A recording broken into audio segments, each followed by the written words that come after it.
Hello, welcome to All Space Considered, everyone. My name's Dr. David Reitzel, and with me tonight is Laura May, Ginger, Jared, and Griffith Observatory Curator David Seidel, and we also have an interview with Jamaica Marshall that was done over Zoom, and we also have an in-person guest with Tim Russ, actor, director, musician, and also astronomer. So we have a wonderful guest tonight. That's right. All Space Considered is the third Thursday of every month. You can come on up to Griffith Observatory, see it in person live, or you can watch it on our YouTube channel. The program is brought to you by the City of Los Angeles Department of Recreation and Parks, and also we'd like to thank Griffith Observatory Foundation, our exclusive nonprofit partner. Now, tonight's show, of course, well, you can track us on our social media if you like, and in tonight's show, we're going to talk about some space news. We have an out-to-launch update with Jared. We have a cosmic joust to talk about, a solar pizza. Might be delicious. Baby Jupiter pics. Well, you know, we'll see if how much we can do about that. Venus is going to get crowned. Venus, and then we've got the NASA budget blues with Observatory Curator David Seidel, who was at JPL. So we've got an expert on how this process works. You might have heard some stuff about it. Then we're going to turn to amazing astronomical images with Ginger, and then we'll turn to our video guest segment. And finally, we'll invite Tim Russ up on stage and talk about some astrophotography and who knows where we'll go. So the show will be a lot of fun, everybody. First of all, this image that we're looking at here is a gorgeous James Webb Space Telescope image of a galaxy, a very massive galaxy, and all those arcs. You'll notice there's sort of a circular nature to this. Those are background galaxies that their light is being bent by the gravity of that smeared out big galaxy in the middle. So this is gravitational lensing in action, and the Webb telescope's really, really good at picking those up. Well, the first story I want to talk about tonight is about a galactic joust, and one of the galaxies came armed to the fight, let's say, and it's using these, like this galaxy. This is, I think, Centaurus A. Yeah, it is. This is Centaurus A, a starburst galaxy, and it has a jet coming out of its central black hole. As you can see there, it kind of billows in the upper left and the lower right. But that jet, when it heads out from that black hole, it's not, of course, inside. It's coming out from just outside the event horizon. Nothing can escape the black hole. Well, we don't need to go down the route of Hawking radiation. Here's another example of a jet. This is an M87. We actually have a picture of this galaxy in our big picture here at Griffith Observatory. The jet is in it, but it's a little hard to see. It's not as high resolution as this. The jets we've actually seen move. They move so quickly, they're traveling at nearly the speed of light. If you take an image over the course of, 20 years or so, this one is 10, you can actually see the lumps move a little bit in there. You can track the speed, and some of them are moving nearly the speed of light. Some astronomers used the European Southern Observatory. They used ALMA, which is an array down there on the left-hand picture that uses sub-millimeter waves. You can think of it a little bit like microwaves, a little bit closer radio than microwaves, but they use sub-millimeter waves to get a very high-resolution picture, and they also use the Very Large Telescope to track these. These telescopes are both in Chile, in the Atacama Desert, very high up. You can get some amazing pictures there. The galaxy is actually in this picture, but it's not the ones you might think it is. It's not the big ones there. It's kind of a dot. It is so far away, these pair of jousting galaxies. It's kind of the central little white dot in there. It's a quasar, believe it or not. It looks like a star from Earth, unless you use telescopes like ALMA, which can get more resolution because it's an array. The telescopes are spread out. So you use synthesis, aperture synthesis it's called, and you get a telescope as big as how spread out those dishes were. So here it is. Now you might wonder, what are we looking at here? Well, this is molecular gas in the galaxies. And the galaxy on the right is the one that has the jet coming out of it, and it did something to the galaxy on the left. Notice it's not symmetric. There's more light in the upper right, or the upper left, sorry, of the image than there is kind of on the right-hand side. So something happened to that gas. In fact, it was blasted by the jet. This is an artist rendition now. We don't have pictures this clear of it. But the jet coming out from the right-hand galaxy, the quasar, blasted the disk of the other galaxy. Well, this jet looks kind of like an energy beam from an anime, perhaps. Yeah. Dragon Ball Z fans out there, so we thought of that. And indeed, that powerful beam did affect the gas there, shut down the star formation. You can see the artist made the region a little dimmer there. So instead of lots of stars forming, lots of bright stars, glowing gas, it shut it down. So indeed, if you get hit by a jet from a galaxy, you're not going to be making any stars. So make sure you write that down and take that into account if you're planning on doing some star formation. Doing that. Yeah. Now, Laura, you have an interesting picture here, another mind-blowing picture. What is this? Absolutely. Does anyone here recognize where this hexagon is from? You can shout it out if you do. I know you know. So this is actually Saturn. Good guess. Good guess, yeah. So this was shot by the Cassini spacecraft, and you are looking at rotation on Saturn's north poles. So this is a 6-sided jet stream, right? We have a jet stream on Earth, and it's very long-lived. We're thinking decades, maybe centuries, and we don't really see the same feature on the South Pole. That's what's remarkable. And there are vortices you can see with centers, by the way, that are 50 times the size of hurricanes on Earth. So pretty remarkable. Now, this picture, you might be wondering what this is. If you haven't had dinner yet, this perhaps is what came to mind. But this is an infrared image shot by the Juno mission. So this one is of Jupiter. It is showing cyclones on Jupiter's poles, where we have found these very interesting cyclones in this octagonal shape. And we have a central polar cyclone, you can see, surrounded by a circle of cyclones. And what's really remarkable is that these are relatively unchanging, right? So the poles of spinning objects are very, very interesting. They can tell us about differences in temperature, speed of rotation, many other parameters. And this image that you're looking at right now, this is a sun-like star that we call Altair. It is in the constellation of Aquila, the Eagle. And this was shot actually not too far from here by the CHERA array, which is an hour north of here on Mount Wilson, and shot in the near infrared. And it shows these very hot poles and this cooler, thicker equator, which is darker. Yeah, and by the way, the CHERA array also is an array of telescopes, and they do aperture synthesis to get higher resolution. They're doing the same thing that ALMA does, but in the near infrared, which is crazy. Yep. It's super hard to do.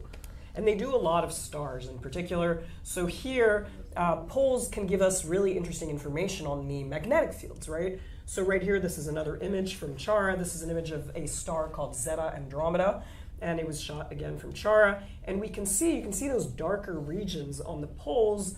These are persistent star spots, which is highly unusual. If you think about our sun and what we observe, so this is roughly where you're going to see sunspots. They migrate along through our sunspot cycle, and they will get closer or further away from the equator of the sun, depending on if we're closer to maximum, closer to minimum. And so this gives us indication on the reversal of the magnetic poles of the sun, which happens roughly every 11 years.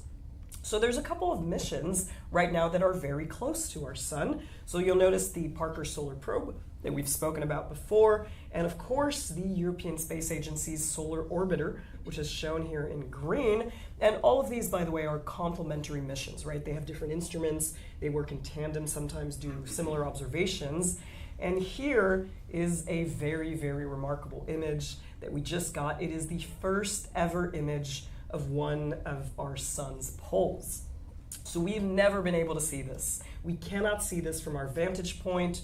We see the sun's equator. We are, of course, very small compared to the sun, and we cannot see its poles. So in this case, this is the south pole, and Solar Orbiter tilted its orbit by about 17 degrees. So this is the view from about 15. And we got a lot of other information, right? It used a lot of different instruments, including one called SPICE, which is a great name for an instrument, to look at different wavelengths of light taken, again, from these different instruments. And they were able to see how fast clumps of solar material are able to move at the poles, which help us understand, of course, the solar wind that we are constantly bathed in on Earth. And in the middle here, you'll see this magnetic field map, which is particularly interesting. So it shows kind of this complete mishmash. In a normal magnet, so our sun is a little like a magnet. It's got, of course, a north and a south, plus minus. And what you're seeing here is just this complete mishmash of the magnetic field. It's a complete mess. And this is going to change. That's the red and blue dots on the top middle image there. There's not red on one side and blue on the other. It's modeled, which means it's, like you said, it's kind of a mishmash. Kind of a mishmash.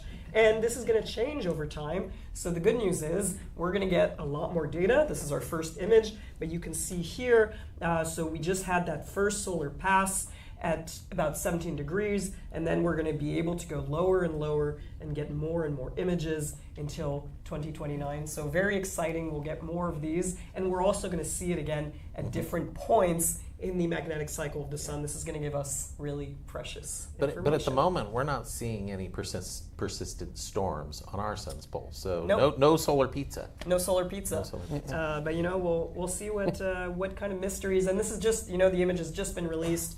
A lot of data is going to drop later in the year in October. So we'll have a lot more to bring to you. And now we go back. Aww. Everyone, this is, we turn back to Jupiter. And wouldn't it be great if we could have little baby pictures of all the planets in our solar system, know a little bit more about them. This is an actual image, by the way, of a Canadian baby that was born on January 1st and named Jupiter. Isn't that lovely? Looked a little bit cuter. Well, we added the image we did a little of bit Jupiter of on top an ad. I'm sure his parents are we didn't fine want to with get it. sued by the parents. That's right. So now in order to figure out what our own little baby Jupiter was like, researchers did a little bit of detective work that started with moons, right? So in the solar system, we have about close to 900 confirmed moons. And you'll recognize our own on that bottom row, our OG moon here. Not the row just above it, we've got the famous ravioli moon, Pan. So many food metaphors this episode. And of course, you might recognize some of Jupiter's moons on here. Now, Jupiter has 95 moons, right? And here are the orbits of some of them. There'll be a quiz later. There'll be a quiz later. We'll be asking you for all their names. Now, the 4 Galilean moons, Io, Ganymede, Callisto, and Europa, these are all the way inside, right? You're seeing all these orbits far out, but those 4 bigger moons are just those little dots inside. And we have even more moons inside the orbit of these Galilean moons, right? So you can see right here, those Galilean moons, and then right inside, we've got these beautiful 4 moons. In fact, they live inside of Jupiter's often forgotten rings, right? All of our outer planets actually have rings that people don't talk about that much. They're not quite as spectacular as Saturn's rings. So these are these 4 little moons here. This is the scale that we've got here, 100 kilometers. So that's about, I think about 60 miles. That's about the distance from the Griffith Observatory, where we are, to Disneyland. So these are very small moons. They're much smaller than the Galilean moons. And we're particularly interested in Phoebe, that you can see here, and Amalthea, pictured here. Lesser known, but actually the 5th moon of Jupiter to be discovered, and the 5th largest. Also the reddest object in the solar system. It isn't Mars, it's Amalthea. And you can see it here in infrared against that main ring. And what interests us most is their orbits, right? So Amalthea's orbit has an eccentricity. So that means how non-circular that orbit is around the planet of Jupiter. And it's very low. It's 0.003, and it's also inclined to the equator by 0.37 degrees. And Phoebe, a little bit more. It's got an eccentricity of 0.18 and an inclination of 1.08. That might not sound like much, right? But it is actually quite unusual for an inner moon that's so close to such a large planet as Jupiter. So this brings us back to everyone's favorite tortilla, the very spicy and volcanic moon, Io, which influenced the orbits of these little moons that are inside of its own orbit, and it caused these variations. So how did this happen? How does it tell us about Jupiter?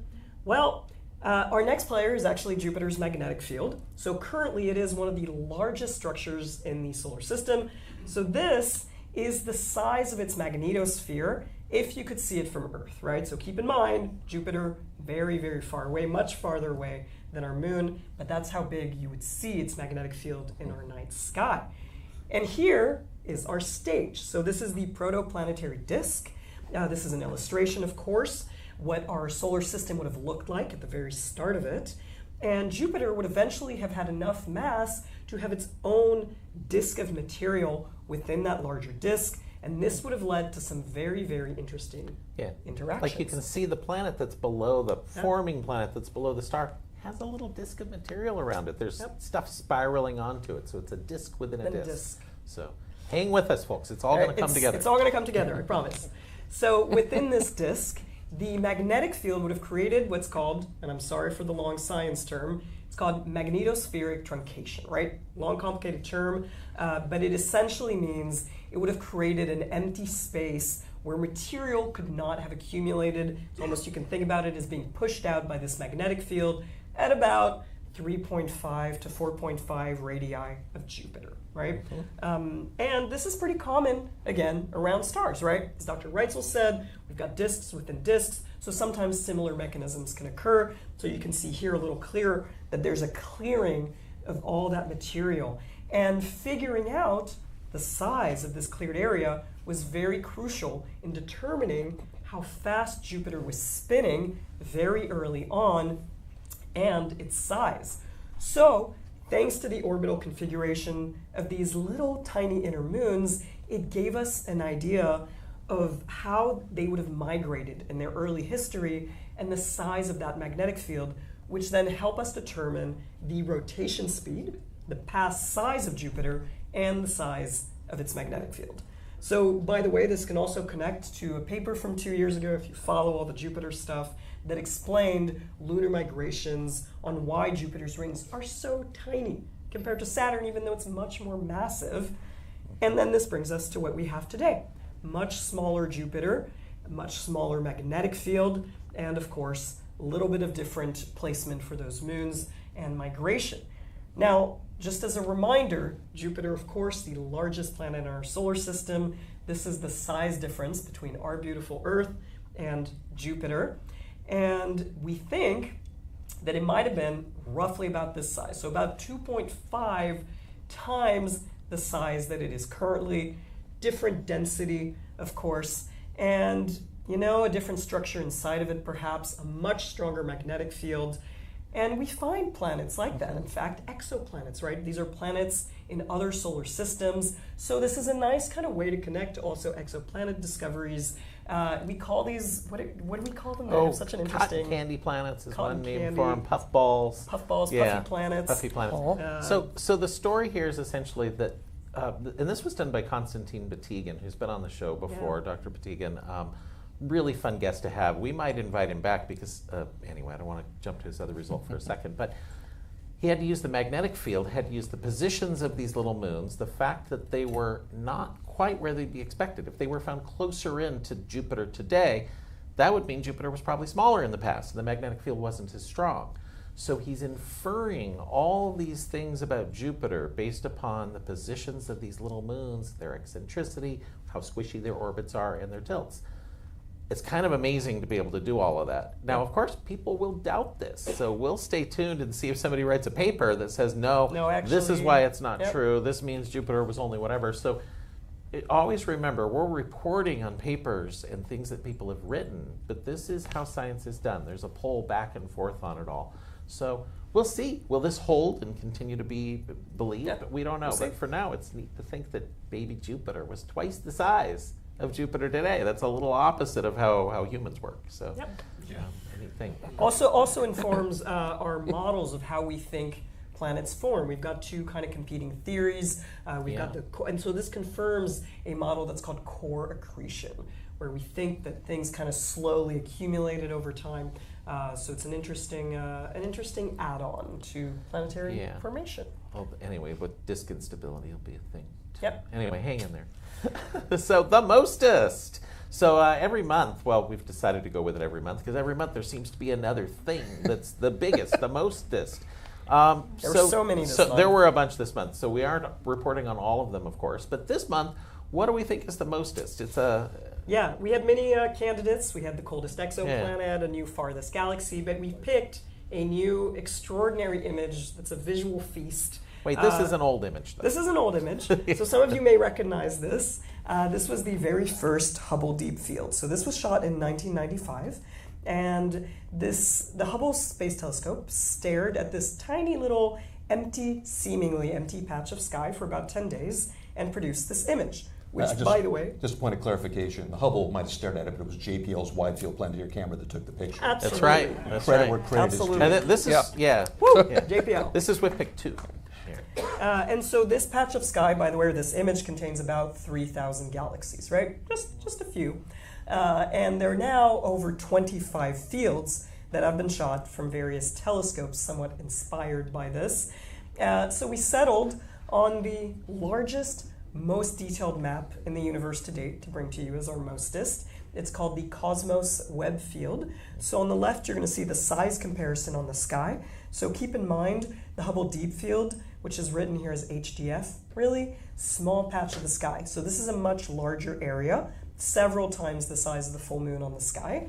And from here, so this is the full image, might not look like much, but once you zoom in to any random part of it, and again, this isn't, you can see how much I zoomed in here on that little bottom image thumbnail, but it is incredibly detailed, incredibly packed, contains 800,000 galaxies, right? Also, I've seen about 8 or 9 stars in this picture. Yes, there are a couple of stars, of course. Very many. It's hard to shoot, and of course, these are stars within our Milky Way. Yeah. So you'll notice usually they have those little diffraction, those little spikes around them, so that's how you can kind of tell them apart. But it took about 255 hours to create this image, so almost the same amount of time actually as the Hubble Deep Field. We've put the link for it. It'll also be in our YouTube description, so you can go play with it, explore it, discover things inside. Daniel, drop it in the chat on YouTube if you can for us. Yeah, the neat thing about this field's been extensively studied using Hubble, using Keck, using many observatories. So this is overlapping data. And that's what's important for us by building a deep, deep data set that has multiple colors of these galaxies. Also, multiple epochs. They can compare things in these galaxies from decades ago to this latest image. So this is going to be a really, really rich field of study. And no pun there, our friend Dr. Rich over at UCLA is part of the Cosmos team. So maybe we'll invite him over. Talk about it more later in the year, I think. Yeah, exactly. So I'm going to talk a little bit about an image that was taken of Venus a little while ago. This is a picture of Venus in white light. This is what it would look like to your eyes if you flew by. It's why it's so bright in the sky, because of those bright clouds that reflect so much light. Well, if you had a radar instrument and you could peer down there, this is what you see. This is what Venus looks like. There are canyon networks, there are mountains, there's zero water, there's zero plants. It's incredibly hot down there. A pizza, I think people have calculated, would bake in like a second or two. I forget the calculation. Anyhow, but there are these fascinating little circular-like objects or structures that are on the surface. They look a little like pancakes. And we thought, how do you get these little pancake volcanoes, we were thinking? Did the material ooze out there and slowly ooze and then stop? Why do we see them? Some have different shapes, slightly different sizes. And it was a big mystery for a long time. Well, they went and mapped them. A study recently went back to these coronae, as they're called, and mapped them across the surface and also measured the gravity above them. The Magellan spacecraft was able to make a gravity map of Venus. That's the background blue and red that's on there. The circles that are and ovals that are on there are the coronae themselves.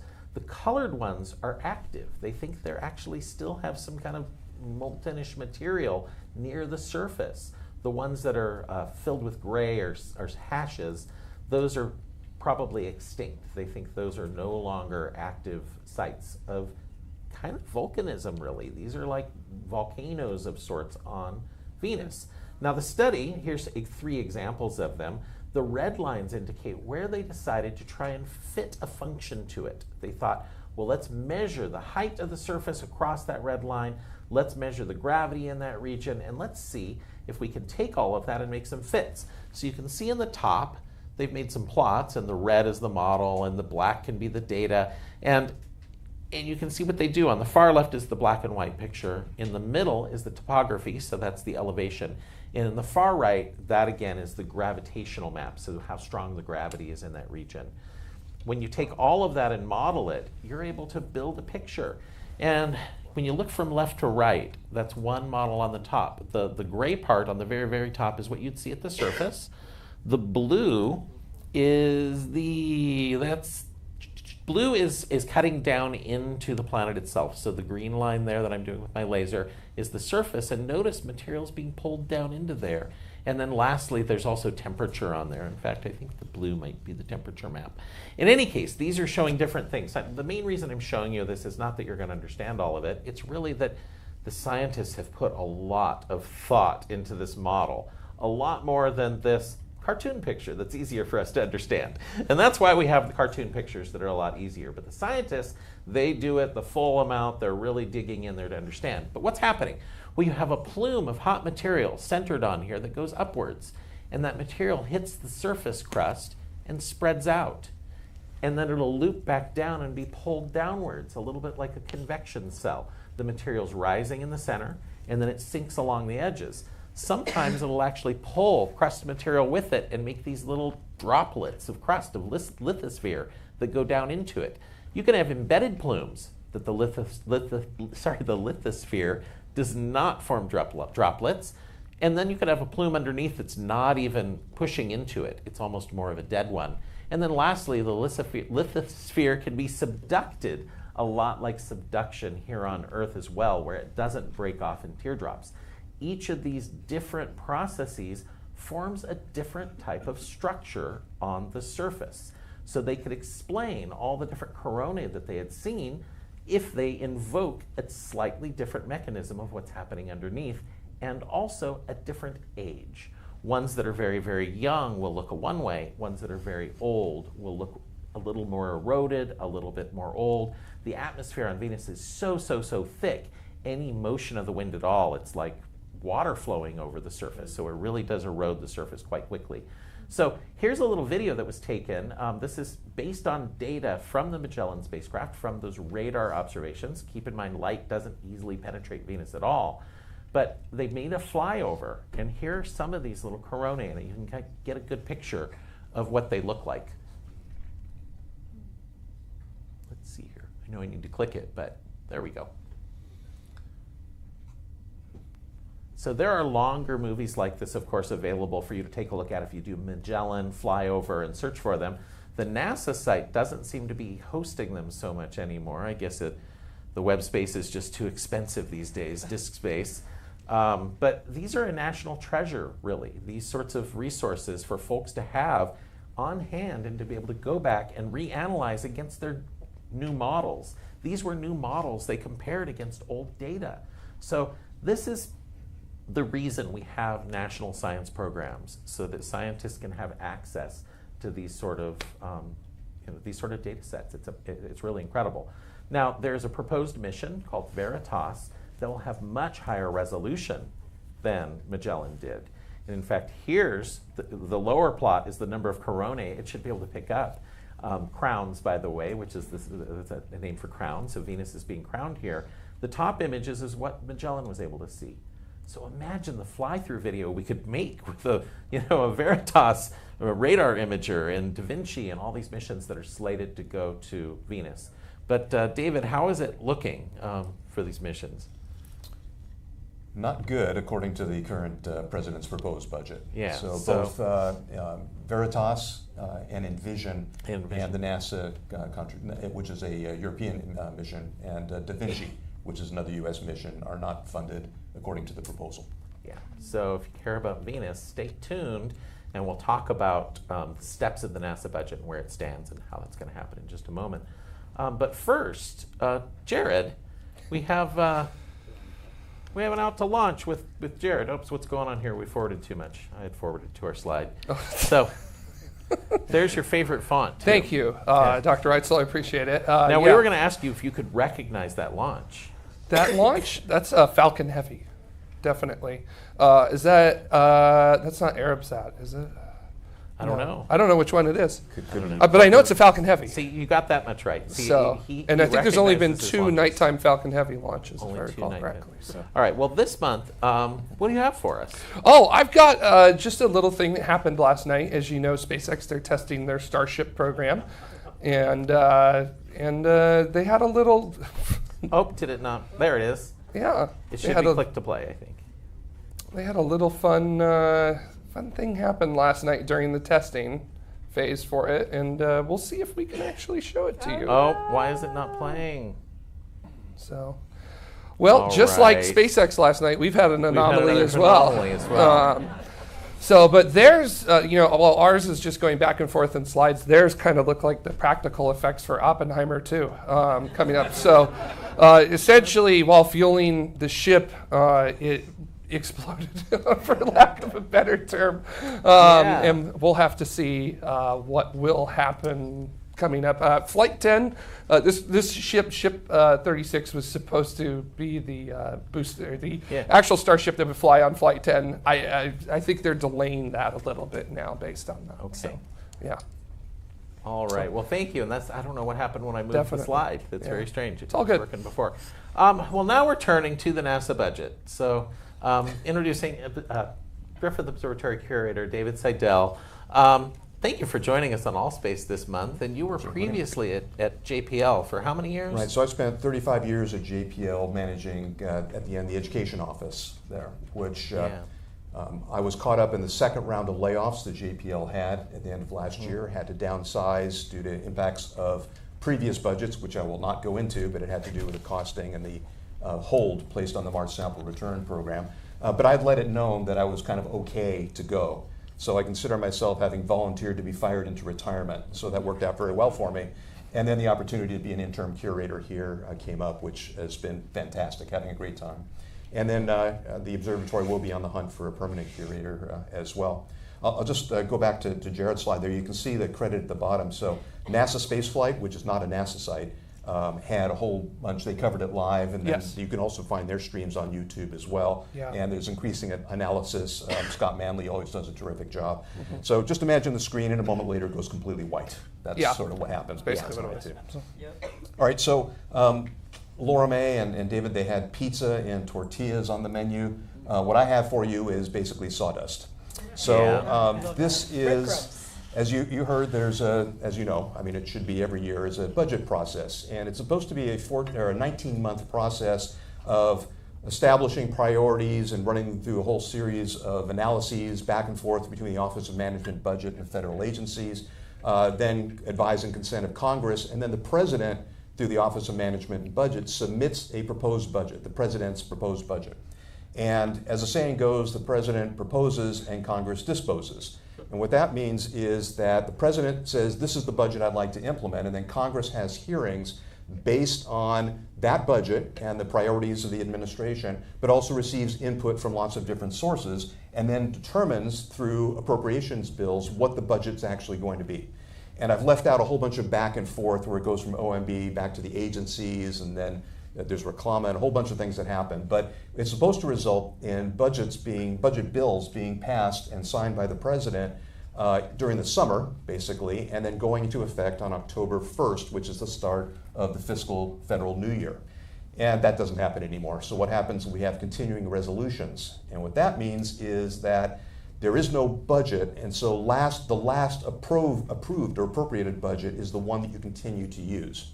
So right now, as we sit 2/3 of the way through fiscal year 2025, we're still in the 2024 budget because no new budget authority has essentially been approved. And even that was due to a continuing resolution that resulted in a package. And so the process hasn't worked properly in quite a very long time. But the President's budget is tremendously influential, especially if you can have control of both houses of Congress, because they're inclined to do as the President has asked. So this document right here, the FY26 Budget Technical Supplement, is 462 pages of detail about what it is that the current administration would like to do. And I think the cover is sort of telling. So right off the bat, I'll tell you there's only 2 things going on in this picture. One is we're apparently beating the Chinese to the moon. The Chinese I don't feel like the Chinese feel they're racing anyone. The Chinese say what they're going to do, then they proceed to do it. But we're ginning it up as a race, just like we did with Apollo against the Soviet Union. So we're beating the Chinese, who are nowhere to be seen in this picture. And then we're also doing things on the moon that would eventually lead to footprints and flags on Mars. So what are we not doing? Well, let's get into the science budget here a little bit. So first off, have to thank the Planetary Society, especially Casey Dreyer. So the Planetary Society was established in the 1970s by Carl Sagan, Bruce Murray, and Lou Friedman as a public engagement advocacy organization for science investigation. And in fact, one of their first successes was being able to encourage and provide funding for the Viking landers that had landed in 1976 to continue to be operated as science stations. And the Viking Lander 1 lasted all the way until 1981, thanks in no small part to the efforts of the Planetary Society. And then their portfolio has expanded since then. So Casey and his team back at the Planetary Society, which are neighbors over there in Pasadena, has developed a very good advocacy page. And so the charts I'm going to show you here are directly from the site. And Casey encouraged us and anyone else to go and get these and use these as you see fit to kind of understand the story. So this is for the entire NASA budget going back to its origin when it was established by legislation in 1957, actually. 1958 is when it came into existence. And you can see this is a look at percentage differences. So in the early days of the space program, the budget kept growing by these numbers. It basically was kind of doubling every year for the first few years. And then the growth tapered off. And then there were some declines in the 1970s because Apollo was over, Skylab, things like that, but the shuttle hadn't started again. Then it picks up again, so you're looking at budget increases. Not the actual budget, this is how much the budget increased from year to year. So you see a peak there, and in fact I've got a graphic for that. So you have Apollo, then a hump for the shuttle, then the space station, and things have kind of been noodling along for a while, but in the last few years, NASA has done very well in terms of seeing budget increases, which has been a pleasant surprise actually, and a lot of stuff has gotten done. Well, here's the President's proposed FY26 budget over there on the right, in orange, and it goes down a lot. And that is a major impact on all aspects of NASA, with the exception of exploration, the emphasis to go to the moon and then plan to go to Mars. So everything else is going to have to pay for that in a budget that's also reduced. So it's going from a budget of approximately $25 billion down to a budget of $18 billion. And again, that sounds like a lot of money. Who wouldn't mind having that kind of disposable cash? But we're now down to something to 0.3 or 0.4% of the NASA budget. So it was around 0.4, and there was a campaign to bring us up to half a penny or a penny for NASA. Now we're going the other direction. So of your tax dollar, this is one I got from Neil deGrasse Tyson. If you pull out a dollar bill and you shave off NASA's budget, it doesn't even get you into the ink. You've cut off part of the margin of the bill. So it's a trivial part of the overall federal budget. All right, so this is the budget itself here, and again, all of NASA. And you see the huge ramp up for Apollo, but you can see it peaks around 1967 or so. We were doing Gemini at that time. But even as Apollo was culminating, the budgets were declining. And then there's some jumps in there. There's one spike over there, which is actually paying for Endeavour to replace the Challenger. And so things noodle along a little bit here, and then on the right you can see the proposed change from 25 to 26.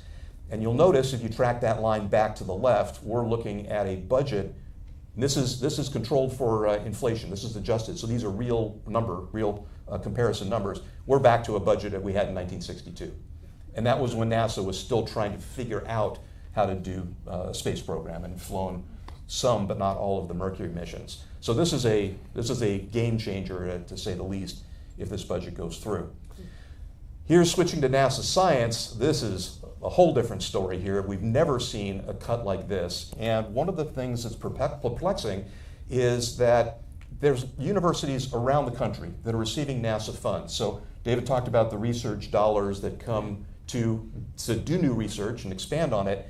NASA, same thing. It has what's called RNA, Research and Analysis Funds, that go for data analysis and for postdocs and graduate students and interns to take the data, like the Magellan data, which is still actively being used today by people that are getting funded out of these accounts. And if that money goes away, so does the research, so do the departments at universities, So does the whole grant process as well. Maybe not completely, but it's certainly greatly diminished. So this is a game changer here. So what does it look like? So this is a screenshot off of one of the budget document, off of that document I showed you before, and I added the column on the right just to show you what the numbers are. So we're still in FY24, because there was no budget for FY25, at least not yet. And Earth science, 52% cut. Planetary, 32%. Astrophysics, 66%, and I'll show you what the impacts of these are in just a moment. Heliophysics, 46%. Biological and physical sciences, not a lot of money anyway, down 71%. So effectively, that's 47, rounded off. Call the NASA science budget is being cut in half. And again, why? I'm not really clear why that is. So this is an eye chart here. We should always have a slide that says, as you can plainly see when you can't see what's going on here, but these are all operating missions that would get switched off. And you can see some of them have been operating for an extremely long time. The first one, Terra, and then down a little further you see Ara and Aqua. These are not just spacecraft, these are platforms in Earth orbit that carry a whole suite of science instruments. And they've been around for a long time, and not all of them are operating, but among them are instruments like a couple of platforms are carrying MODIS, which looks down on hotspots like fires and is able to plot and track the positions and growth of fires. And in Southern California, you can do the same thing with aircraft or drones, but out in the wilderness, that's a primary tool for being able to identify where fires are. The third one down is Odyssey. It's the Mars 2001 Odyssey spacecraft in orbit around Mars. And that thing is the longest lived Mars spacecraft. It was launched in 2001, hence the name Odyssey, and was never designed to live this long. But it has been the primary source of data transmission from the rovers and the landers on Mars. So from Curiosity and Perseverance, it's what we call a bent pipe. So it goes from the surface of Mars up to the orbiter and then to Earth, because the data transmission rate is much faster than the lander or the rover's direct transmission directly to Earth. It can transmit directly to Earth, but it's just not very efficient. So what you're doing is, by turning off Odyssey, is you're losing the science that Odyssey is doing as an orbiter, but you're also losing a major communications node. So again, a lot of this is just kind of head-slapping stuff here. So I'll thank Laura May for tipping me to this chart here. I saw someone had done this, and I would love to give attribution to the person who had the idea, not for this chart, but what I'm going to show you next. The physics read it. What was that? I'll say as much, the physics read it. Yeah. So I went ahead and I basically recreated it. So you could do this, you can play this game as well at home. I went to the NASA science website and I downloaded the astrophysics fleet chart, and you'll see I have it for the other 3 divisions as well. And then I went through the budget. I didn't read 462 pages. I did word searches, but I found the appropriate sections to identify what was getting the X. So red X's are bad here. So this is the FY26. If it gets enacted as proposed, this is what the astrophysics fleet would look like. In a nutshell, it is 3 flying telescopes, 1 telescope under development, and a CubeSat that may or may not still be working. So the Webb Space Telescope continues to get funded. Its budget goes from 187 million down to 140 million.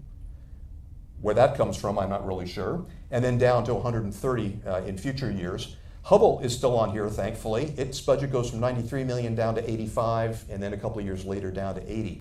Now, when you're an extended mission, which Hubble is, Webb is still prime, but Hubble's extended, any extended mission really thins down its budget and staff and everything else, and it becomes a shoestring kind of operation. And that makes it poorly tolerant of having problems. And if you have a problem, Hubble's gyroscopes, for example, have been troublesome, and you have to pull people in, they've got to be paid for as well, and it's a precarious situation.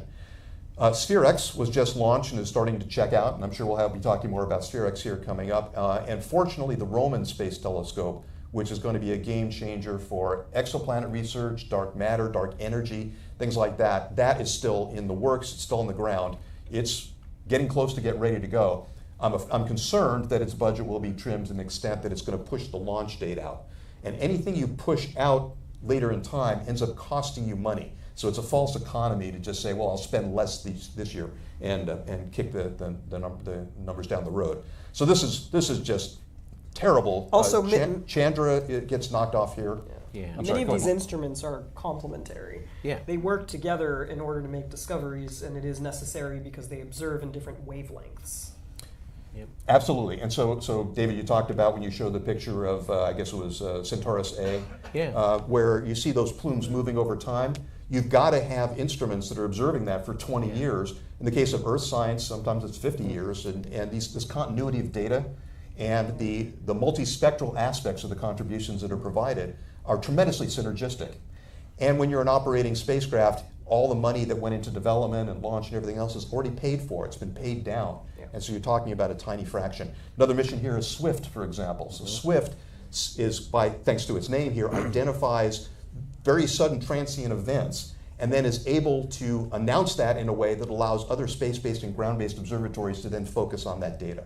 So you can see if SWIFT isn't there, these observations can't be made. They just won't be made. All right, let me press on. Here's heliophysics. Thing I'll mention about this is sometimes a mission isn't a single spacecraft. It's multiple spacecraft flying in formation. So magneto multiscale, for example, is 4 spacecraft flying together in and out of the charged particle fields around Earth. So here's what this looks like. So, who said UFO? No. So Solar Probe, Parker Solar Probe is still in here, fortunately. Solar Dynamics Observatory, the Solar Observer, which is the European mission, they're still in here as well, but we lose a lot of this kind of particles and fields experiment. You can see also on Mars, down in the right-hand corner, Curiosity is carrying an experiment called RAD, which is looking at the radiation environment from the sun, because Mars's magnetic field collapsed a long time ago, and so there's an impingement directly onto the surface. One of the missions is going to shut off as MAVEN, which is an orbit around Mars measuring how the atmosphere is being lost. But radiation on the surface just might be a piece of data you want if you're an astronaut on the surface of Mars. I'm just saying. So this is not a... Well, maybe the fact that it was showing that Mars is not so hospitable to humans, that's been its finding, is not such a great place. Maybe they want to show it off as an ostrich sticking your head in the Martian sand. As somebody said, and I wish I could give an attribution to this, when you launch and you fly to Mars and you go through entry, descent, landing, and now you're standing on the surface of Mars, now you're in crisis mode. So it's an incredibly inhospitable place. All right, Planetary, this is sort of near and dear to my heart, coming as from JPL. It now looks like this. So a lot of future missions are out, including the Venus missions, as we mentioned. So Veritas and Da Vinci, which are NASA missions, and then Envision, which is the European. The Europeans are going to have to reassess, and they'll do a lot of things that they can on their own, but we're pulling the rug out from underneath them. We were going to support the Rosalind Franklin mission, and now that's now X'd out, our contribution to that. Too. And to kind of add on to that too, the European Space Agency just recently announced that they're calling them basically a meeting of nations to basically figure out what to do without NASA from here on out. Yeah. So, and imagine what this is going to do in the future. If we 5 years from now, 10 years from now, go looking for partners to do a mission with us, who's going to want to when we pull out of missions like this? And there are people that could roll in behind us. There's Russia, which ESA got burned by Russia already. That's why we're involved in the Rosalind Franklin mission. And China has thrown open their doors too. So, and very soon India will be right there. India, absolutely. They have a very capable launch capability, and they're looking at flying at their own indigenous human crewed flight as well. Fortunately, Dragonfly, this is the Titan quadcopter drone. Is not it's too faint a word to describe it. Europa Clipper is on its way to Jupiter to go into orbit around Jupiter. That's going to be a tremendous mission as well. JUICE is a European orbiter that's also going on its way to Jupiter. So there's a lot of carnage right in here. And then last is the Earth fleet. And before I push the button here, the current administration, in its last iteration as well, was not a big fan of climate research. They have managed to politicize climate research. One thing, ironically, that's still in the budget is a mission called PACE, which is Plankton and Aerosols Climate Explorer. The last time the Trump administration was in, they tried to kill it every single year, and Congress put it back. So here's what happens to Earth science missions. There's a lot of missions around the left side that continue to operate, but if you look across the bottom, lots of stuff disappears. There's also a Landsat continuity mission too. That is going to be quote unquote restructured. But Landsats have been flying since the 1980s and are critical for understanding the changes on the surface of Earth. Very successful program and missions. So just last but not least here, this is from similar data. It's not from the report itself. National Institutes of Health and the Centers for Disease Control are absolutely getting beaten up seriously. So that's a budget cut. You know, I talked about the NASA one here. Again, we're talking, you know, so just about the NASA science. I can't think of a time we ever really needed a National Institute of Health or anything. No, What could have happened in the past handful of years that might have been important? Yeah, and of course you don't need to know about upcoming possible pandemics because the surveillance office to do that was eliminated in the first Trump administration. Right. But I wanted to point out the bottom one is the National Science Foundation. So they are not huge in terms of their budget, but they fund a tremendous amount of, unsurprisingly, science. Mm-hmm. But if you talk about, well, ground-based observatories aren't affected by satellites being shut off. Well, they are in the case of something like SWIFT. But the National Science Foundation funds observatory collaborations, and it funds many of the instruments that are attached to the telescopes that collect these data. So in some respects, the National Science Foundation funding is only slightly behind National Institutes of Health in terms of the alarm that generates. So this is perilous times right at the moment. Now, as I mentioned, as part of the process, Congress is now reviewing the president's budget, is having hearings and deciding what it's going to do. And some senators who remain nameless from Texas have decided that they want to throw a lot more money into a certain part of the program that wasn't getting funded, but are completely silent regarding science. So from an advocacy point of view, I will not tell anyone how to vote or how to go about this, but if you have an opinion about this budget or any part of the president's proposed budget, your pathway is to contact your federal elected representatives and senators to convey to them your view about what is being proposed here so that the houses of Congress can do their job basically and decide what's in the nation's interest in addition to what it is that the administration would like to do. And so some of the things that I've shown you can come back if there's advocacy for them. And time is short. Now is the time to make yourself a note. And I should say, again, I'm not taking a stand here, obviously I am, but that's true for any aspect of the federal enterprise. The federal budget, proposed budget, is massive and includes everything, including Medicare, Social Security, stuff like that. And if you have opinions about any aspect of that, you, as a representative democracy, our obligation is to make ourselves clear to our elected representatives about what to do about that. What's fascinating is that you showed that bump on one of the first slides corresponding to the Apollo missions. The moon is, 3 days travel away. It was obviously an incredible thing to do, but Mars is much farther away, much harder to get to, and yet we're looking at an overall decrease. And the science is really important to get us to Mars and understand the environment and send people safely there. So if the aim is to get to Mars, that seems a little counterproductive. And currently as well, the path to the moon and then on to Mars runs through Starship. So what happened last night pushes all of that to the right. Well, and Lunar Gateway, I think, was removed as well. So the gateway we were going to use to get to the moon. So I don't know how we're supposed to get there. Supplied hardware. The Europeans have shipped hardware to the United States for lunar orbiting space station. Starship's just 0 for 4 this year so far. So. Yeah, it happens. Like in baseball, it happens. Yeah, it's only June. It's only June. All right, thank you. Well, thank you for joining us. Now for something completely different. Now, we're going to turn to something. Now for something happy. Thank you so much for that. We're now going to turn to some beautiful astronomical images. And Ginger, can you raise our spirits a little bit? Yes, of course. Yeah. But may I take a moment to recognize that these images here that we're about to see would not be possible without these amazing instruments and telescopes. So moving forward here, there we go. Okay, so in this image here, we have these wonderful prominences of our sun's corona, and these are the sharpest images yet that we have of the atmosphere of our sun, and the most detailed, right? So again, we're looking at this adaptive optics working before us. And then, let's see, you can see this one's actually a video, so you can see the movement, right? Just absolutely stunning detail. Yeah. The thing I love about solar images is everywhere you look, you see something different. You've just got to keep watching and look in different spots of it to see something else. This is a 19-minute time-lapse movie, so this was only 19 minutes of motion, and it's mind-blowing. Yeah, this is an H-alpha, so glowing hydrogen gas, and they color-coded it close to what the color of H-alpha is.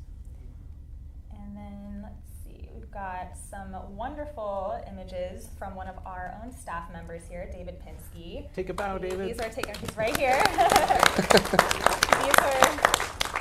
These were taken on May 7th using white light and an 80mm Lunt refractor. So you can see some of those sunspots there on the right. And then another one from David Pinsky, again using the Lunt Solar Telescope, but of course this is with the hydrogen alpha filter. And another one. And those are there. prominences, just like those images we saw. That's right. Yeah. Yeah. And then we have another one from David Pinsky. This was taken on June 7th. And I believe this was at the Star Party. So if you were there at the recent Star Party up at the Griffith Observatory, this is what our moon looked like that night. And then, speaking of moons, here is an image that I found Deimos before dawn. So NASA's Perseverance rover captured Mars' smaller moon, Deimos, glowing just in the dawn on March 1st. And I just thought it was so cute, just seeing the little moon there on the surface.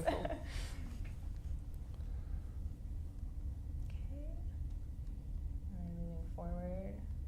There we go. So this is the Sombrero Galaxy, Messier 104, located 30 million light years away in the Virgo constellation. And a fun little fact, Sombrero Galaxy has a mass equal to about 800 billion suns. It's a lot of suns. Yeah. A lot.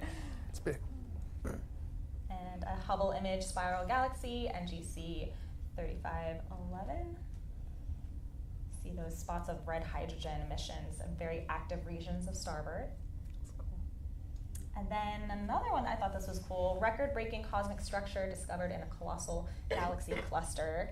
And it's a massive galaxy cluster. So you're seeing those like X-ray, blue, purple, hot regions, right?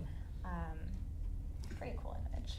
And then, some aurora pictures. Yeah. This is an image that I shot last year, so it's not a new image, but it's new because of it's interesting again because of a recent study that came out. So some recent studies, in fact, there's a second image, and where they were shot. So these images were shot up on Mount Wilson, which we mentioned earlier. It's where the Char array is, and auroras visible from Los Angeles, I have to tell you, is very rare. I was very excited when this happened, and I rushed up there and got to shoot the auroras from up there. This is something that doesn't happen very often. And on 10th of May 2024, we had this huge geomagnetic storm called the Gannon storm.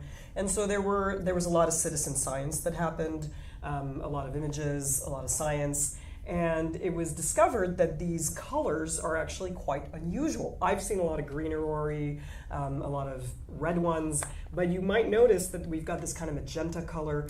And this is because the aurora actually extended to a very, very high altitude, up to about 1,000 kilometers due to heating and expansion of the atmosphere. So what you're seeing is actually a mix of the red, which is created by oxygen, and the blue, which is created by ionized nitrogen, very, very high up in our atmosphere. So very, very unusual colors. So it's nice when you get to revisit images and discover cool things in them. Yeah, these are great, beautiful, beautiful images. Quick question. Is that what you saw, or is this time-lapse? So, but these are not very long exposures. So we could see those pillars that you're seeing on that image. I was able to see those with the naked eye. Of course, at night you mostly see kind of in black and white. So your camera sensors are always much more powerful. But I could see a little bit of pink on the horizon. We knew it was happening. We could see it. But it's true, cameras will always get more light, more colors, but you're looking at not more than about 20-30 second exposures on these. So yeah. That was a DSLR camera that you were using? DSLR camera with a fisheye lens to get just as much of it as possible. I remember we got an email from you at like 2 in.the of like, everybody get up here. Right. So yeah. I was very excited, and we were pretty alone up there, to be honest. There were not a lot of people up there, so exciting times. I hope it happens again. Speaking of some more astrophotography, this is a cool shot that I got, star trails around Polaris, right? And this is just an easy beginner to astrophotography. You know, if you have a DSLR camera, point it at the North Star, set it on a 30-second exposure, and then you stack the images together, and you can get something like this. So it's pretty cool. It's beautiful. Yeah. Well, thank you, Ginger. That settled my nerves a little bit. Yes. A moment of zen. A moment of zen for us. Well, while we were deciding whether we were going to do a show today or not, today's a city holiday for Juneteenth.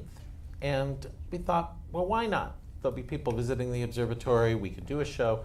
Well, I did a little research. I wrote to the folks at Black and Astro to find out if we should be doing anything special for the day. And they said, well, yeah, you should. It's actually Black Space Week as well.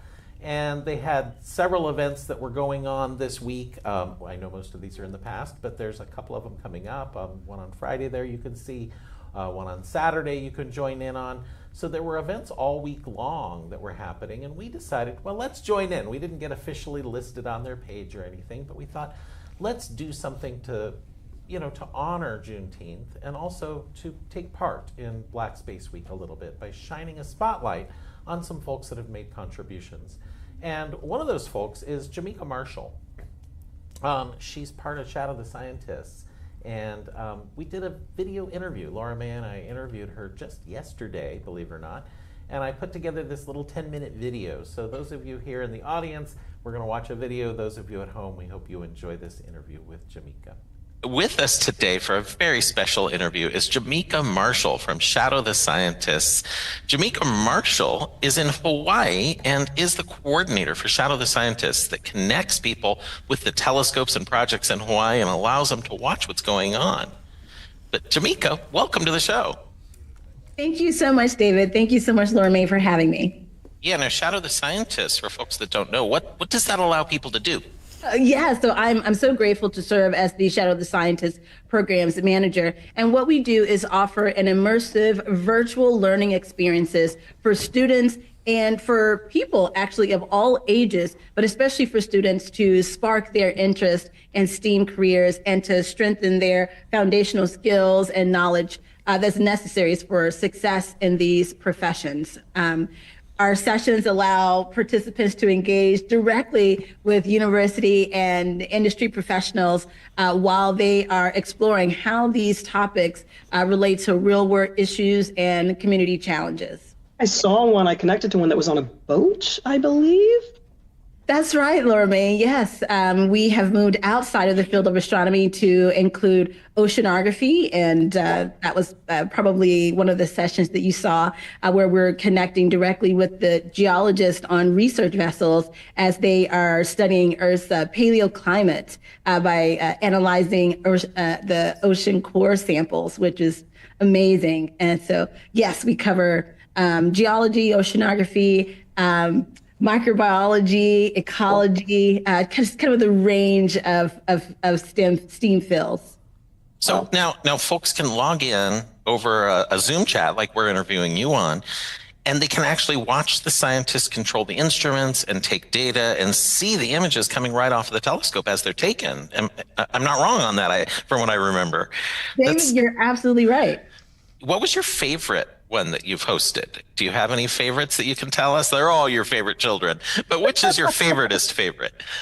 Well, I'm definitely slightly biased because Laura May is right here, and she has been on several amazing sessions as one of our science hosts, along with Bryce Bolin. Yeah. Using, as she said earlier, Keck Observatory and the NASA Infrared Telescope Facility, both of which are located near the summit of Mauna Kea. And I think in particular, it was the February session earlier this year, right? We were looking at which asteroid was this, Laura? Yeah, it was Bryce was looking for YR4, that asteroid that was all over the news. And his reaction was so great when we found, and he was like, and that's, not always do you have moments like that in science of the kind of eureka moment. And so that was really cool. We were lucky that you were there to kind of document that and to share. Shadow the Scientist is available to folks worldwide. What are some of the locations that have tuned in? Where are folks participating from? So outside of the United States, we have participants joining us from different parts of India, different parts of Africa, in particular South Africa, Nigeria, Ethiopia, and we're actually getting ready for another session with the Ethiopian Space Science Society. a third session with them as they actually have observing time for a citizen science project with Las Cumbres Observatory. And I'm grateful to work with a colleague who has access to that, Dr. J.D. Armstrong. And he's led several sessions with them to help prep them for their observations. So that's kind of a far-reaching one as well. And we have people joining us from Australia, from China, from New Zealand, Central South America, Colombia as well too, and Canada. So in different parts of Europe, a few countries in Europe. So we are worldwide, and it's quite a privilege to be that connection. Yeah, it's just fantastic. Now, as we know, today's show, well, this interview is being pre-recorded, but today's show is on Juneteenth, and it's also Black Space Week. So we were thrilled to get a chance to talk to you and have you in this show. It makes us feel so legit. But on top of it, we learned, we were doing a little research on the Drinking Gourd story. It's a folk song, and maybe folks out there know about it from LeVar Burton in Reading Rainbow. He talked about a book that talked about it. But we learned that you've done some research on this and have a deeper perspective on it, certainly than I do. Could you share some of your insights on the Drinking Gourd? I'd be so happy to. Yes, LeVar Burton, I grew up with him on Reading Rainbow and learned so much from him, and I'm so grateful for all of the amazing work that he's done. And yes, I remember that one of those episodes where he referenced that. I'm grateful though that I'd already heard of the song, the Follow the Drinking Gourd song, in my family. My grandmother, Verna Flemings, did stargazing with me outside in the backyard in Memphis, Tennessee, growing up. All we had were our eyes and some old binoculars, and we talked about the importance of the North Star and the Big Dipper, aka the Drinking Gourd, an asterism, in the road to freedom from slaves who, of course, were trying to escape slavery that was going on in the southern part of the U.S. And for me, that was my first real, true cultural connection to the stars. And what an important connection it was, too, because this was directly connected to my ancestors and their experiences during slavery. And growing up in Memphis, which was one of the largest slave ports in the United States during the slave time, knowing that this was part of the experience of my ancestors really had an impact on me. And I'm grateful that during elementary and middle school, we took trips to different portions where you can access parts of the Underground Railroad. And that was just an incredible experience to be in those spaces where my ancestors were and knowing the experiences that they were having and trying to escape from. So when I look out at the night sky and I see the Big Dipper and, you take the end of the handle at the ladle and it points to the North Star, just knowing what they thought when they looked up and saw that same thing, when they saw those same stars, and how for them it was their symbol of freedom and their navigational tool to get there was always so powerful. Yeah. Now, Laura May, you'd pointed out before that Jamaica, who's in Hawaii, the Hawaiians have their own lore on some of these things. You know about this as well, Jamaica. Can you fill us in on this? I know it doesn't tie into Juneteenth, but I love exploring the sort of the archaeoastronomy end of this and the cultural connections that we all have. How do the Hawaiians see some of this? Yes. One of the first skills that I learned from working at the Mauna Kea Visitor Information Station under Joe McDonough and others was the Hawaiian star lines. And this is their view of the night sky. They have their own names for the stars and different connections to create the constellations which are culturally relevant to them. And just speaking about the North Star in Olelo, Hawaii, that is Hoku Pa'a. Hoku is the word for star, and pa'a means stationary or fixed. And so this is, of course, the fixed star. Now, we do know that, over thousands of years, the North Star will change, but within our lifetimes, for sure, it will not. And so Hoku Pa'a being the fixed star is really important because, of course, the Polynesians use stars just like people in so many cultures to navigate. And there is a connection there to Juneteenth because, of course, again, with the slaves escaping slavery, even though, of course, it was illegal for them to be able to learn to read and write, they could read the night sky. They could read the stars, just like the Polynesian wayfinders did, to navigate their way to freedom for the slaves and to a new land for the current modern-day Hawaiians. Well, thank you so much for joining us today and enlightening us about Shadow the Scientists and the Drinking Gourd. I will take you up on having you back to All Space Considered to talk more about Shadow the Scientists. And we'll figure out when to do that. It's always great when we have one we can join right after the show so people can watch All Space and then log in and experience it. So we'll talk. So folks out there, keep an eye out on our schedule and look for a Shadow the Scientists night at All Space Considered coming up sometime soon. So thank you again, Jamika. It's been a real pleasure. Thank you so much. Thank you, David. Thank you, Laura May. And I definitely look forward to being back and sharing a Shadow the Scientist event with you both. I'm hoping that you have a wonderful segment on Juneteenth, and it really was a privilege to be here with you. Thank you so much.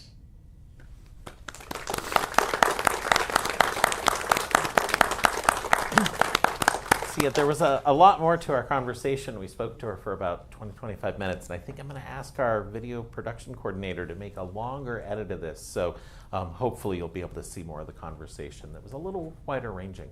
But right now, folks, I want to welcome to our program Tim Russ. Tim, come on up and join us.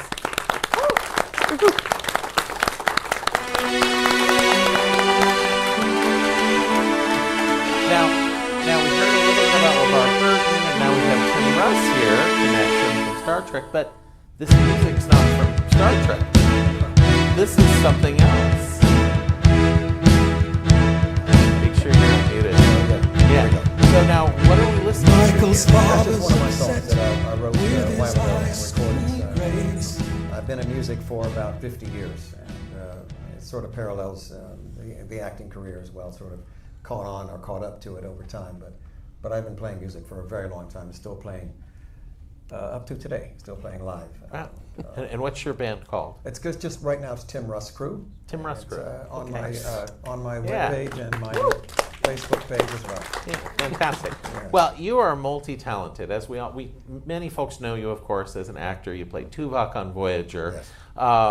One of the episodes actually takes place here at Griffith Observatory, which is a lot of fun. I think it's a 2-part episode, even. It is. So it's one of the great ones out there. But you are also a director. You direct things, and you also are an astronomer. That's how we're connected to you here at Griffith Observatory. Yes. How did you first get into astronomy?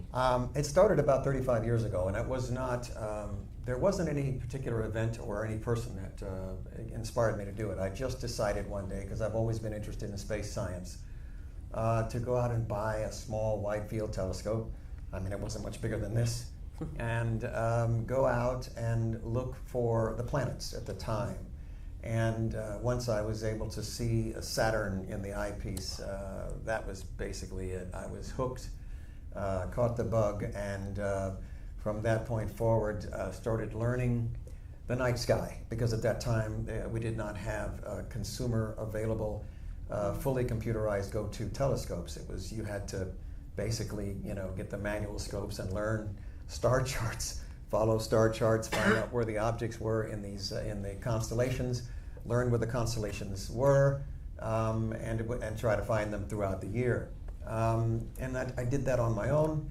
I hooked up with a couple of friends over time who also had telescopes, and we'd go out together into the dark skies, because you needed to go out where the skies were pretty dark to be able to see the constellations and learn the objects, try to find them in the telescopes, and of course over time buying bigger telescopes, more telescopes. So chasing that aperture. Chasing the aperture, yes. So now, were you an astronomer before you became an actor in science fiction like Star Trek, or yes, Star Trek? Yeah. Okay, so a couple of decades. I mean, before working on Trek, so it was just coincidental that I ended up, playing a spaceman. Now, did you get Did you get a chance to correct anything on on the program and say, well, that nebula is actually, that's M47. That's not. Well, yeah, they were pretty much going to stretch the science in any case because they needed to tell stories. Yeah. Well, I say this as a fan, everybody. Yeah. Just to be clear, Well, all cards on the table here. I've been a fan since I was young, watching the original series with my dad. They have science advisors that were working on the show. That Mike Akuda and later on they had another friend of mine who was working on the Enterprise show. So they had people that they would go to for science, and then they'll just take the seeds of that, and create a story around it. And that they have to. They can't. They always can't use the literal physics, astrophysics concepts in order to make things. They just want to use that as the seed or the kernel to start with. It's all about telling the stories, which is why people are so enamored with the series to begin with. So it's very important. Well, it's a way to analyze, of course, human problems and things that are happening on Earth Absolutely. through a different lens that maybe doesn't feel so threatening. And it's a way for us to think about problems. It's metaphorical, it's symbolic, and it's very effective. It's a very effective way of storytelling and dealing with issues that we might have to deal with on the planet, as it were. Now, have you shown off the night sky to folks, to friends and others? Absolutely.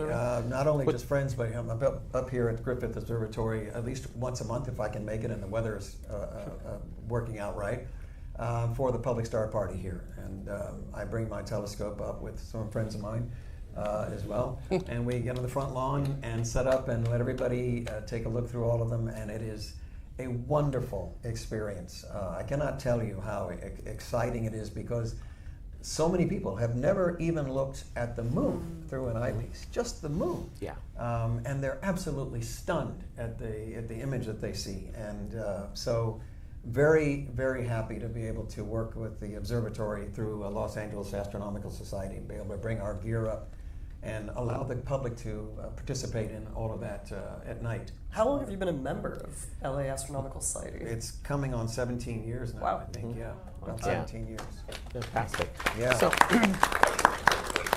now, you've been getting into astrophotography recently, and you've sent some images here. And what has happened is the evolution of the telescopes, as I was saying earlier when I started out, they were all just basically optical telescopes, so we're talking about lenses and mirrors and things like that, which are, been around for a very, very long time. Now, because of technology, and I'm so happy to be alive and able to participate in this while we have the tech, they have developed consumer brand telescopes that are imaging telescopes. They still have the eyepiece on them if you, as an option, and they're very small, very portable, very powerful, and they're designed to see layers and layers of light at a time. Your eye can only see one layer of light at a time. So if you look through the eyepiece of a regular telescope, whatever that is, that's it. This telescope is designed to stack these layers of light very, very quickly. We're talking about anywhere from 5 to 10 minutes, that's it. And you have the image of these distant objects in the night sky, in particular galaxies, clusters, globular clusters, and nebulas. And they are also able to acquire the light from those objects as well. So you actually get the light from them. And again, because these instruments are, they are somewhat pricey, but they're not as pricey or as expensive as if you had an entire astrophotography setup, which would cost you thousands of more dollars. So these are done very simply. And I can also add that the learning curve for them is very simple. My learning curve is a rock with a light switch. So that's what I like to work with. It's not that complicated at all to use these instruments. This is one of the images this was acquired is this galaxy, the Whirlpool, which is visible during the summer. It's up now, off the Big Dipper. Whirlpool galaxy, which is M51. It's the spiral galaxy with a irregular galaxy that is basically swirling around it, and it is beginning to merge with this galaxy, and over time it will merge over about, 100 million, 200 million years from now. This is a Whirlpool, and I've got, and I was talking about color, the Dumbbell Nebula, which is a planetary nebula, and you can see the colors of the gases that are being lit by the white dwarf star that's at the center. The radiation from the star is what illuminates these nebulas.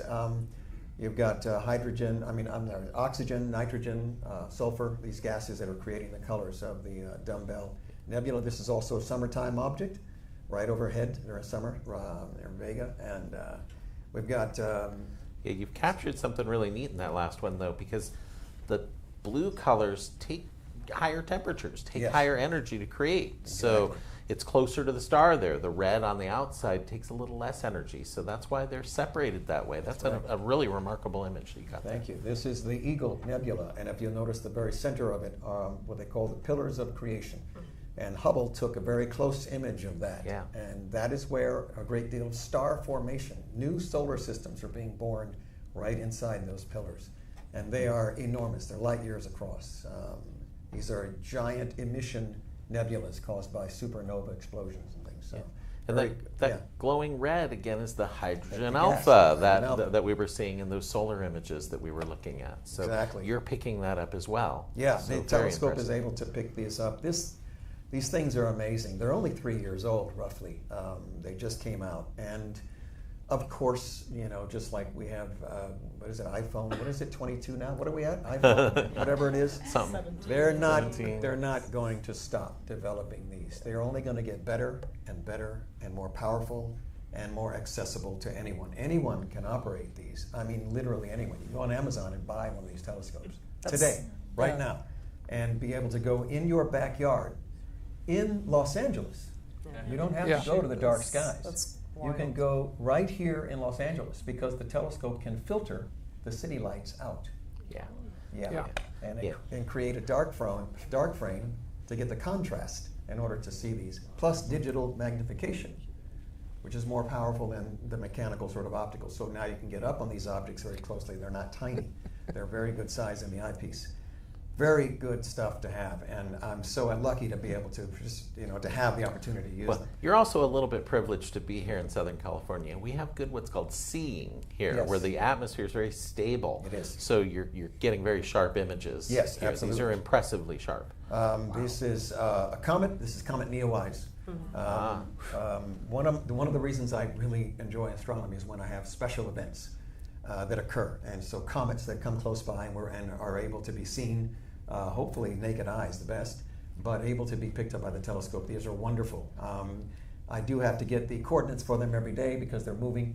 So you get the coordinates, you can input them in the telescope, it's very simple, and the telescope will slew right to them, bingo, and there they are. So very, very wonderful opportunities for things that are unusual that happen. And the scope is designed primarily for the more faint, diffuse, cloudy, these kinds of objects, not as much for the moon and the planets. Those are the optical telescopes I was talking about earlier. Those scopes are perfect for those kinds of things. This is the Whale galaxy. You can see the small sort of dwarf galaxy that's off near it, just on the side there, that tiny little fuzzball there. The Whale, very cool galaxy, very interesting. Is it a satellite to it? Yeah, I think it is a satellite. It's right in the same, very close by. Yeah. This is the Fireworks galaxy. Fireworks, they call it because they have detected so many supernovas in the last 100 years in this particular galaxy. Coming along to, let's see here, let me get this one. This is the Needle galaxy. NGC 4565. So the Needle, it's a cool shape. You can see that dark line across it. That's a dust lane that goes through it. We have a little bit of that in our Milky Way as well. This is the Pinwheel galaxy, which is near the Big Dipper also. And this is a supernova that went off a number of months ago. And again, this is a special event that I would like to get a chance to see when it happens, because they don't last that long. Only a month or so that they're bright enough to see. And I was able to detect the supernova in the Pinwheel galaxy there, and it outshines the entire galaxy. You see how bright it is? Yeah. That's a very big star. They're not sure whether it will become a black hole or a neutron star. They're not sure. It depends on the mass of that star. But now it's not there. I mean, I just imaged the Pinwheel a little while ago, and it's not there, but I got it while it was there. And what year was this? This was just a few months ago. I want to say 6 months ago, 5 months ago, something like that. It wasn't that long ago. beginning of the year, I think it was. Do you pay attention to like the Astronomer's Telegram or any of those that announce Yeah, supernovae? I've got a website or a group that also keeps track of supernovas specifically. So you warn each other about it. And they will put out a notice for anyone that's gone off that, and this one in particular was actually reported on so people would see them. This is a globular cluster. I think it's M13. I think so, yeah. 100,000 stars in this cluster held together by gravity, probably a black hole at the center. And the globular clusters are very old objects. They're up to 13 billion years old. And they hover right around the outside of the center of our Milky Way. Very fascinating and beautiful in the eyepiece with that many stars. This is, with this telescope in particular, I'm able to track asteroids also, near-Earth asteroids. I was asked by NASA because this asteroid was crossing in front of a star and casting a shadow right over Los Angeles. This was part of the Lucy mission that's ongoing right now, which is basically going up to take a look at the Trojan asteroids that are in the orbit of Jupiter. We talked about Jupiter earlier. The Trojan asteroids are in the orbit of Jupiter, and the Lucy mission has a probe that's going to fly by these asteroids. Well, they wanted to get an idea of what the asteroid shape might be prior to the mission being launched. And so they asked us, because this occultation is what this is called, the asteroids crossing in front of the star was going to cast a shadow right over Los Angeles. So I could, because I had the telescope, the Unistellar, they asked us to go ahead and image the star actually crossing in front of the asteroid crossing in front of the star. And it's a video which I don't know if I can actually start it right now, but ultimately the light curves at the bottom and you see the dip right there, you'll watch it. At some point in time it's going to disappear as the asteroid crosses in front of the star. It took about 4 minutes to cross. And there it goes, the transit, the star disappears, and then as the asteroid leaves it, it reappears again. That is called an occultation, that's what that's called. And the telescope I have, again, the Unistellar, is able to do that as well. These telescopes run about anywhere from $3,800 to $4,500. But that's it. There's just the telescope and the tripod. It works off your cell phone. It knows the cell phone's GPS. It has Wi-Fi connected. You can be anywhere on the planet. Doesn't matter where you are. You don't need cell service. All you need to do is connect to the telescope. It knows where it is because it uses your phone's GPS. It can align itself in 15 seconds. So it's really remarkable, this thing. And it has a catalog with your phone, about 3,500 objects. You punch in the name of the object, the telescope will slew to that object, lock onto it, track it, and start to image. That's what it does. And it's very, very good at it. Very good. This is another asteroid. Nereus is the name of this asteroid. And this was a near-Earth asteroid. There's about 30,000 plus asteroids that cross Earth's orbit at any given time. That's kind of a scary thought. But that also is a video, but I don't know if I can read it. Really? Yeah, so there it is moving along. Wow. Crossing there. Yeah. The telescope will take about 3 different sessions of about 40 minutes of exposures, and then the data is downloaded. You send it to the company, and they'll send you back a video of the asteroid as it's moving through, across the sky. So it's fascinating. Fascinating. So, yeah. Well, that was your last one. We'll back up a second here. So now, would you recommend somebody that's just starting out to save up $3,500, $4,000 to buy one of these as their first scope, or what would you suggest? Might be a more practical way to go about it. No, I think the more practical is to just start off very simply and very inexpensively with a very small. In this case, a small Maksudov Cassegrain, which is just a small telescope about that big. A very sturdy tripod. You can't get it from Walmart or Costco. Don't be bothering with any of that. You got to get it from a reputable company, a reputable name, a professional, telescope. It doesn't have to be expensive. You can between $300 and $400. Yeah, out in Woodland Hills, there's a camera store out there. Woodland Hills Camera has telescopes. They're very good to us, so I don't mind mentioning their name. Yeah, you can go out there and actually they'll help you decide what to get as a beginner telescope. And the first thing you do is look at the moon. Use the moon as your target. And if you can find the moon, that's a good starting point. Get that in the eyepiece, you get it sharp, you got it going. Then you go to the planets and the large stars that you can see with the naked eye. You don't have to go to dark skies, you can do that in your backyard. And you find those in the eyepiece. Now you've got everything going on. They'll have a finder scope for you out there, so it's easy to find things. That's how you start. And then from there, if you really get hooked, you're going to start buying bigger stuff. But these telescopes here, if you had the money to spend on it and you wanted to do that, you could use one of these unistellars for these kinds of observations. And there's a wonderful thing, I don't know if you're aware of it, but there's a resource that's available to us. It's called the internet. Oh, that. Whoa. It's truly amazing. Everything is on the internet. Yeah. I am not kidding you, literally everything. I don't care what question you have. I don't care what research you need to do. Type it in. It's going to come up. There's going to be 1,300 videos to show you how to do it, how to use it, what to do, whatever. Everything that you need to know is on there. Okay? That is critical. And you can start from what you buy, research it, find out what the feedback is, blah, blah, blah. If you can go to Woodhill Hill's camera, though, it's better because you can actually stand there and talk to somebody and actually see what it is, and they can show you how to work it and all that. But that, for beginners, you start with the moon, then you go to the planets and the very bright stars that you can see with the naked eye. And you can do that in a city. And then from there, you can start getting into the maps that you can get on your cell phone, your star maps, the apps that can show you with the night sky where the constellations are and what objects are in those constellations. Then you go to Orion's belt to look at the Orion Nebula, and Andromeda later on in the fall, which is a very big and fairly easy object to find. Yeah. And you work from there on the way out. That sounds so simple. It's not Although, that complicated. I will say also, if you can't afford a telescope to begin with, my recommendation is don't go with one of the super cheap telescopes. No. Instead, get a nice pair of binoculars. They make binoculars that are made for astronomy. They can be a little heavy, so make sure you can hold them. Or get a tripod to hold them. But But that's a cheaper way to go. There you might need to go to a slightly darker site, and you can just scan the Milky Way. It's amazing how it can break into stars and what you can see. Sight. So astronomy is something that you can get into and you can really enjoy it, but the price can be a little bit daunting.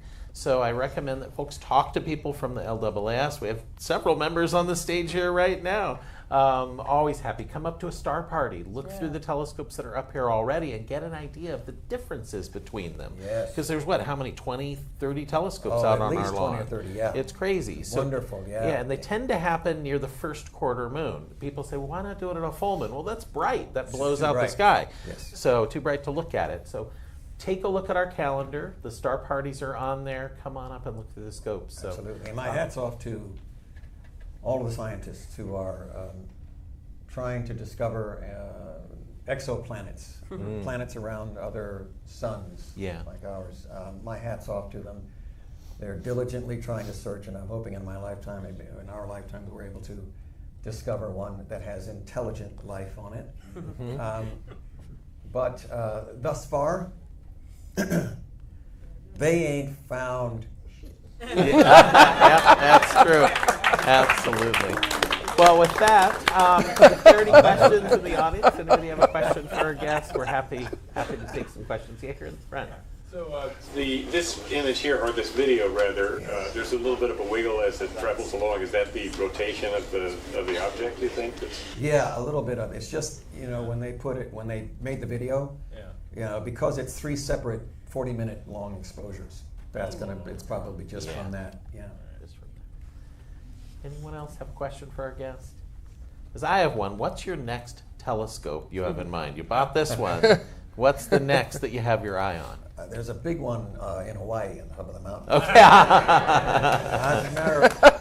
Are you going to be paying for those new ones up there? Exactly. That's very exciting news. Right now I've got the Unistellar. I just bought the Odyssey, their Odyssey Pro, which is even, I think, a little bit better optics and smaller and lighter and more portable. But I'm going to be looking to see what these guys put out next, and that may be what I end up going to, just depending upon what the capabilities are, because I'm quite happy with what this telescope can do. Well, it's certainly impressive imaging, and thank you for coming on the show and sharing it with us. So, round of applause for us. Thank you so much, Tim.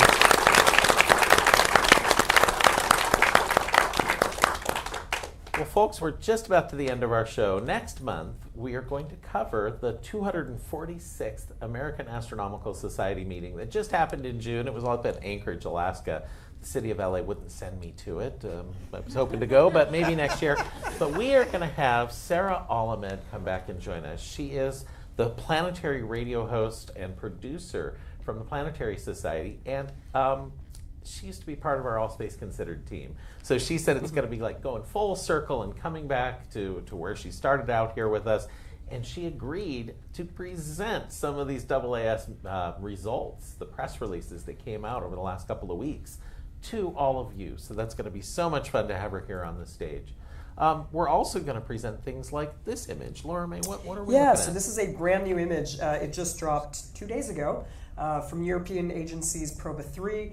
And you're actually seeing the first artificial eclipse created by a pair of spacecrafts that flew together. So it's showing us the solar corona, which we can only usually see during a total solar eclipse. A really remarkable image, an image that would surely have been enjoyed by Fred Espenak, who unfortunately just passed away this June. He was an incredible astrophysicist and really the bedrock of the eclipse chasing community. I think many people knew him on our staff and who were eclipse chasers and just in general. So we will feature an in memoriam in a future episode, but for now you get to enjoy this beautiful image that he shot of a hybrid eclipse in 2023. So he will be dearly missed, Fred Espenak. He will be. Well, that's our show for tonight. So thanks again to everybody that joined on stage, David, Jared, Ginger, Laura May, and of course, Tim Russ. Thank you so much for joining us.